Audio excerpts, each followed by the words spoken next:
Hey guys, it's Quills. Welcome to this video, aka my October stimming. So I don't know if you guys have really seen my Instagram, but I before actually made a whole series of drawing mascot horror games into cute girls, and I think they're cute. Their designs are a little outdated, but that's okay.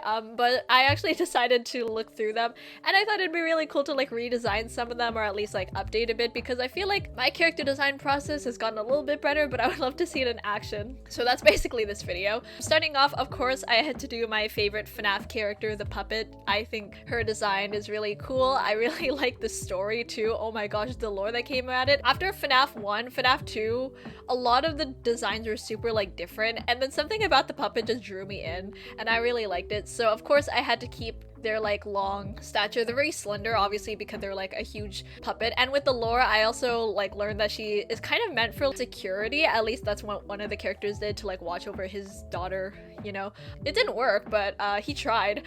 So basically I thought of this character as a like caregiver character, especially because she also does help like all of the animatronics get their revenge on a horrible purple man. So I thought of her as like a like maid caregiver type character. So I gave her like a really pretty maid dress with like a pocket. Obviously I had to give her the iconic little present. I thought that's so iconic, and I didn't really want to put the mask in front of her face because I wanted to like experiment a bit with her head. So I kind of just put the mask on the side, and I still wanted to incorporate aspects of the mask on her. Like in my original design I had like curly hair, but I had like two pieces of her hair be purple to act as like the tears, but I don't know why I made her hair curly. I'm gonna be honest, it's not really striking me because the design is very like slender and straight, and giving her curly hair didn't quite make sense. So I gave her like an asymmetrical bob, and I added the like two lines on the side to actually make it look like the puppet mask with the tear streaks. I also tried to give her like earrings with like dots on it to make sure it looks like the cheek marks, but I don't really think it shone through because the hair was just so wild and out of it.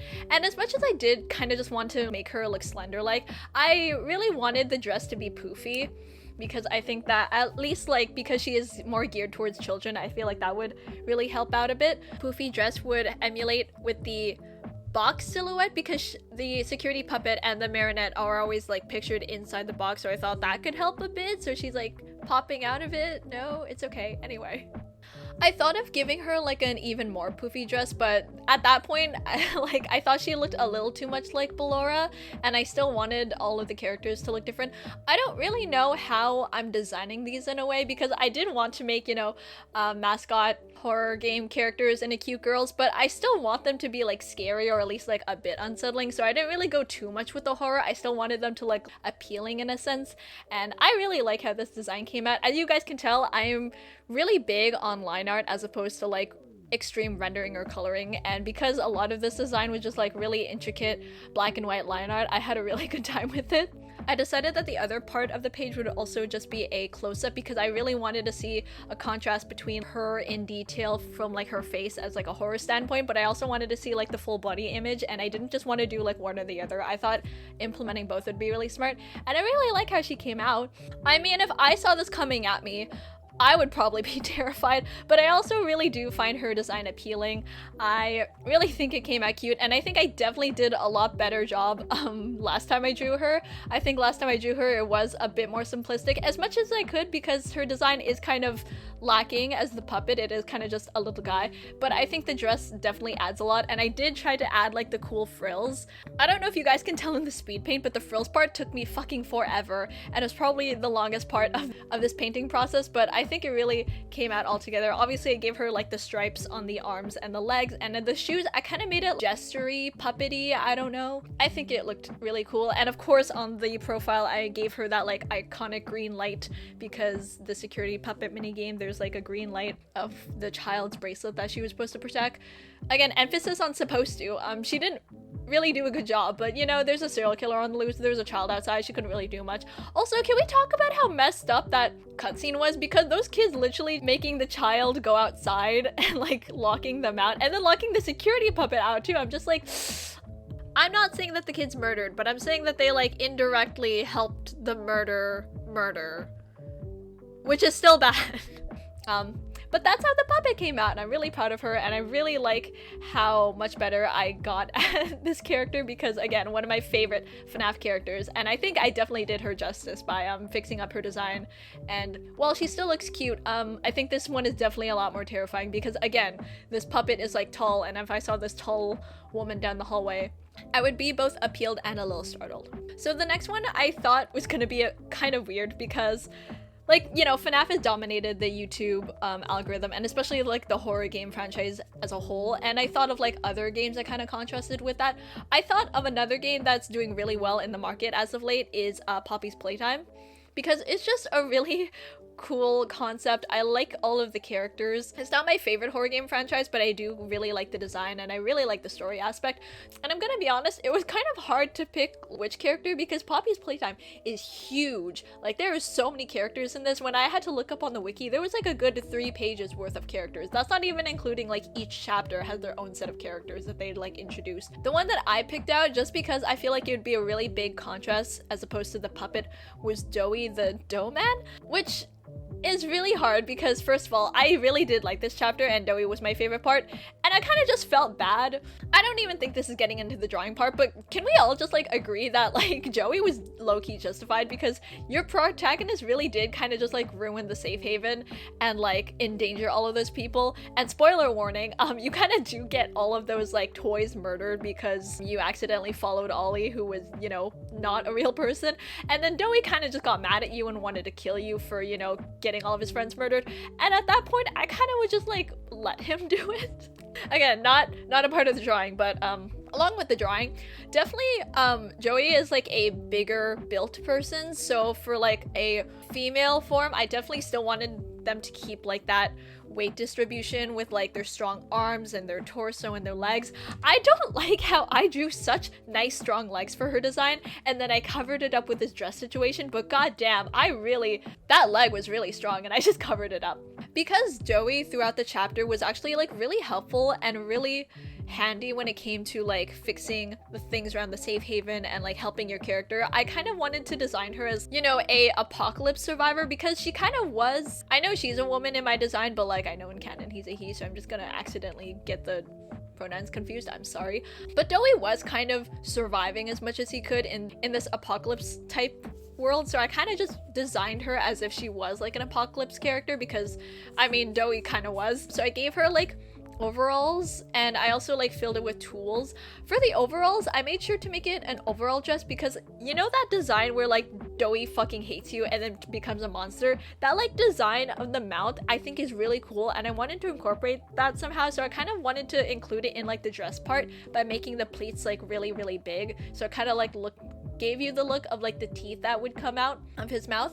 Again, I went for like a overall dress because it gives you the look of like, oh, it's like child safe. Like I could definitely see like a preschool teacher wearing like a overall dress, but it was also like really cool to put like Doughy's hand design on the overalls, and I could definitely see that as like something Miss Frizzle would wear. Again, the whole thing of Doughy, spoiler alert, is that he is the amalgamation of 3 children that became the Dough Man. So obviously on the overalls you can kind of see it in the design of like the hands, but also I wanted to include it in like the buttons part. I didn't really know how to color this one, and this is probably why this design took a while because you guys know I fucking hate coloring and color schemes are my nightmare. But Doughy, I think, kind of had a really set like colorful color scheme, so it was really easy to just copy and paste from all of the reference photos. And everything else from Doughy's design, I kind of just wanted to incorporate as like, okay, before the apocalypse, Doughy was a person that would like hang out with kids and like be basically a really good preschool teacher. I don't really remember what Doughy was supposed to be in Poppy's Playtime. I think he was just supposed to be a toy, but he kind of took on the like parental role after the safe haven was formed and he wanted to save all of his friends. Again, low-key like didn't really save them. Our protagonist fucked it up. He tried to murder us, understandable, but I did kind of just see him as a parental figure, so I kind of just designed her as if she was kind of like a preschool teacher that is surviving the apocalypse. So obviously I added like tools, I added like the radio on her, I added like the pocket. I forgot to give her pockets, but like just pretend that she has pockets under that like hand thing. I gave her like really comfy Converse shoes that were also like brightly colored because again, I feel like that would be such a preschool teacher. I added a white petticoat under her overalls, and I tried to simulate it like it was ripped up and it looked like the teeth marks, but I don't think it came out that way. But that's what I tried to do. And again, I just feel like a fun preschool teacher would have like colorful Converse, colorful socks, a really cool overalls print, and like wild messy hair. Obviously I had to keep the bowler hat because that is majority of Doey's design, I'm gonna be honest. It's like all with the hat and the color scheme. And when it came with the hair, I really wanted it to look dough-like, so I really did try to make it look flow like lava or gum. Weirdly enough, one of the references that I found for this was like how people kind of draw Princess Bubblegum's hair to be like gummy and dough-like because she's gum. So I thought that that was also cool, but I still wanted to keep the silhouette of like I want it to be big. And yeah, I also included the fact that she has like blood on her face because I think in Doey's first appearance he just fucking straight up murders Pianosaurus, which I was kind of disappointed on, I'm not gonna lie, because I really wanted to see Pianosaurus like do more, but no, he just got fucking murdered by Doey in an instant. So I kind of gave her blood on her face and, you know, the look of regret in her eyes. And then for the profile section, I wanted to kind of showcase her expression of like finding out what happened to Safe Haven, because that was definitely the point in which Doey became an enemy instead of a friend, which, you know, was terrifying. And in order to do that, I made it so that the like eye parts kind of inked out, so like it was crying. And I also wanted to make her hair melt a bit from like sadness, if that makes sense. One of my favorite things to do in character design moments is that you change the character design based on like their expressions, but I really like that motif of like depending on their mood, their character design switches a bit. And for this one, I definitely wanted the like desaturation and the melting to be a pinnacle of this. So of course the like hair is going to be super desaturated, same thing with her face, and I wanted the hair to be like melting.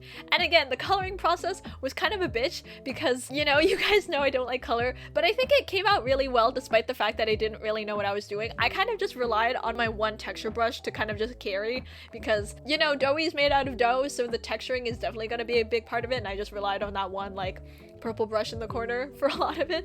But I still really like how she came out. I don't know if it really screams Doey the Doughman from Poppy's Playtime, but I think it's really cool, especially side by side with like the puppet character that I just drew. I think they look really cool together.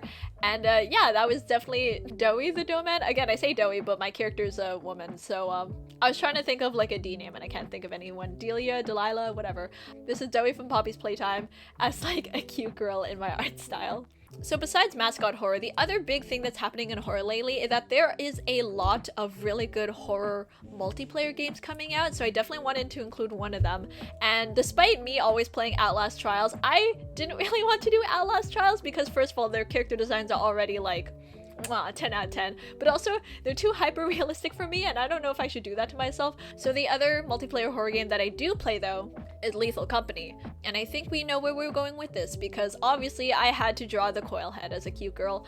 Now, despite there being a lot of really cool enemies in Lethal Company, I think the coil head just terrifies me the most. First of all, any Weeping Angels enemy is like the worst thing ever in my head. I know I can avoid it really well, especially just from the fact that you just need to look at it, and I always do that in horror games. But this one just gives me another fear of the creeps. I really feel like it's because I think it's ultimately just like how the coil bounces back, because it really shows you how fast it was aiming at you and then it stops midway through, which is really terrifying. This design was a little bit hard for me because there's not really much to coil head's design, you know? It's just it looks like a like mannequin and then the neck is a coil. And that's basically it. But I really did have to break it down in order to make this one kind of work. So I know that she's really tall, obviously. I know that her neck is going to be a coil. I didn't really want it to be too long because at this point in the design, I thought it'd be really interesting to make her like doll-ish, because that's another terrifying thing about Coil Head. He kind of just looks like a toy that's fucked up. So I made her a fucked up toy by giving her like the coils in her hair and just making her look like a really messed up doll. I ended up giving her a straitjacket just because with Coil's design, again, there's not much there, but the shape and the beige color really did kind of give me straitjacket. And the fact that there's like nails poking out, I can definitely see that as like nails or like buckles on a straitjacket that's like holding it together. So that's kind of what I like ended up making her. This became such a bitch to ink because you guys can tell I haven't really drawn hair like this, and I can kind of see why, because oh my god, I think it came together well, don't get me wrong, but like drawing the coils in her hair was I don't know if I'm being a good art role model by just talking about how hard some of these designs are, but like sometimes you just need to hear it from other artists. Drawing that coil is really fucking difficult and tedious, but I'm happy I did it because I think it came out really well together. If you guys are wondering why I kept putting like bows in her motif, I forgot the story, but there was that like one urban legend of like there's a woman who has like a ribbon around her neck, and if you accidentally take off the ribbon, her head kind of just falls out. So I kind of just made it about this because I think that ribbon would also be really cool. Like if you take that ribbon out, the like neck is gonna grow, or if you take the like ribbons out of her hair, the like coils are just gonna fall out. I don't know, I found that myth really interesting. It kind of reminded me of coil head. That's kind of why I went with it. The straight jacket, I kind of just made it like tied to her. Again, there's not really much to the design, so I couldn't really make it a jacket or a dress, but I do think that the straight jacket with the coil is pretty terrifying. And the color palette was kind of just like nude and beige, and I think it worked well with the color palette of a straight jacket, so I kind of just drew it like that. Again, a lot of it was kind of just the hair. The hair took me forever, but I'm happy I did it. And then the thing about coil head is that the fact that the face doesn't really have much. It kind of just has black eyes, a smile, and like that beige kind of color on it right now. So I did try to emphasize the eyes a bit by just like making it pop out by putting like nasty ass eyeshadow on it. But like looking at the recording, she kind of just does look like a panda now. It's been a while since I've actually played Lethal Company, and I'm trying to remember the lore, but I think that Coilhead and some of the other monsters, if I can remember game theory, were used as like weapons of warfare, like something about a space war or something. I don't really know. I don't really play Lethal Company for the lore, obviously, but I think that's kind of what I was trying to get at. It was basically like a terrifying ass person is what I can get at. I feel like I should have played Lethal Company a bit before doing this design, but it's just been a while and I have to reinstall it. But compared to the other two designs earlier, I definitely know the least about this one, so I was kind of just going off of the wiki. And first of all, why are there not safe for work drawings about Coilhead? This is totally like not about the art, by the way. At this point, I'm kind of just autistically stimming. But why are there not safe for work about Coilhead, guys? I'm not in this fandom that much, but what the heck, when I was doing research, that's all I could find, and I just listen. So anyway, I think Coilhead's design came out really well. I tried to emulate like a dirty, patchy texture on the straitjacket. I gave the buckles so that she was kind of like withholding herself, because I feel like that's a really cool aspect of Coilhead. He kind of like withdraws himself from you when you look at him in like a shy way, and I feel like that would be a cool part of her character if I was able to show her personality at all. Maybe she's camera shy, probably, I don't know, but I really liked how she came out. I don't know if it came out in the design how tall she is, but I did want to make her a really tall creature too, and that was basically all three of them. I really like how they turned out. I think I definitely showed a vast improvement from the last time I drew these monster girls, especially with the two new designs. I think I've definitely gotten better at character designs from the last time I've done this, and I'm really proud of it. I hope you guys liked it. I definitely want to do like a male version, but I definitely need to draft a bit harder on those, because god, is everyone just making every horror game mascot thirsty. I don't think I'm above that. As you can tell, a lot of my characters here are sexualized, but it's gonna be really hard to not do that to the guys, I'm gonna be honest. That's all the references I've seen. But I hope you guys liked the video. I hope this is gonna be a fun October video for you guys to, you know, get spooked to, and I hope to see you guys next time. Bye!